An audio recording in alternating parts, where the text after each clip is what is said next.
আসসালামু আলাইকুম মাস্টারশি ভাইরা, আজকে দেখাতে চাই আমাদের যে ভেটকি বা কোরাল মাছের পোনাটা কীভাবে প্রসেসিং করে আমরা আপনার বাড়িতে অর্থাৎ যশোর থেকে প্রায় 200 থেকে 500 কিলোমিটার ভিতরে মাছটা পোনা ক্যারিং করি।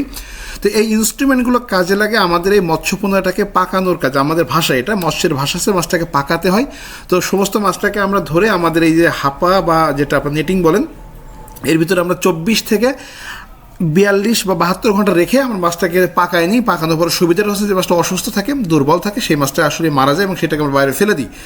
তারপরে যেটা সুস্থ সবল সম্পূর্ণ নিরোগ যে মাছটা আসলে দেখতে আকর্ষণীয়, আমরা সেই পোনাটা বাছাই করার পরে কিন্তু খামারির হাতে পৌঁছে দিই। দেখুন আমরা এই মাছটা কী করছি, আমাদের জাস্ট ডালা দিয়ে আমরা হাঁড়িতে মাছটাকে জাস্ট লোড করে নিয়ে আমাদের পিক আপের পাশে দাঁড়িয়ে আছে, সেই পিক আপে আমরা মাছটাকে লোডিং করব। তার আগে দেখে আমাদের মাছের কোয়ালিটিগুলো। আসলে বিদ্যুৎ মৎস্য নার্সারি মৎস্য পোনার ক্ষেত্রে মাছের কোয়ালিটিতে তারা সর্বোচ্চ গুরুত্ব দিয়ে থাকে। কারণ একটা খামারি যদি আমি ভালো মানের পোনা তাকে দিতে না পারি, সে মাছ চাষে কোনোদিন লাভ করবে না। এটা কিন্তু আমরা খুব ভালো করে জানি, কারণ আমরা নিজেরা মাছ চাষ করি, আমাদের মাছ চাষে দীর্ঘ 9 বছর অভিজ্ঞতা আছে।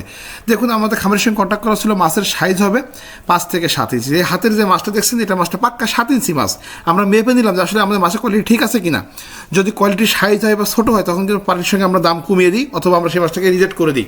তো আমাদের প্রতিটা মাছ দেখুন চকচকে ঝকঝকে এবং চকচকে সাইজের মাছ, এবং এই মাছটা হচ্ছে আমাদের 4 থেকে 5 ইঞ্চি। এটা ওটা অন্য খামারিকে দিব, সেটাও আমরা কিন্তু নিশ্চিত করেছি মাছের সাইজ জাস্ট একই সাইজ, মনে হচ্ছে একই সাইজের মাছ, মনে হচ্ছে জাস্ট এটা মেশিন বা ফ্যাক্টরিতে তৈরি করা।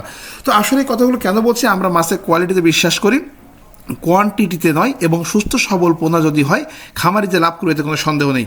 তো ভেটকি মাছ চাষ করার আগে আপনাকে জানতে হবে রাক্ষসী মাছের যে কোনো ধরনের ছোটো খাবার, ছোটো মাছ খেয়ে থাকে আপনার পুকুরে অবাঞ্ছিত যে কোনো সাইজের ছোটো মাছকে চিংড়ি, মলা, ঢেলা এবং দেশি তেলাপিয়া মাছের বাচ্চা হয়ে থাকলে আপনি আপনার পুকুরে প্রতি শতাংশে 5 থেকে 10 পিস এই জাতীয় মাছের পোনা মজুত করতে পারেন। তাহলে কিন্তু আপনি এর 1 বছরে 1.5 থেকে 2 কেজি বা 2.5 কেজি বা 3 কেজি পর্যন্ত হয়ে যাবে, এতে কোনো সন্দেহ নেই।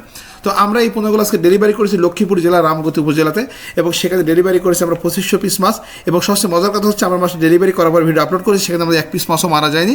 এই যে আমাদের গাড়িটা চলে আসছে, এই গাড়িতে আমরা 2 পাশে অক্সিজেন দিয়েছি এবং সাথে একটা ট্যাঙ্কি আছে 1000 লিটার ট্যাঙ্কি।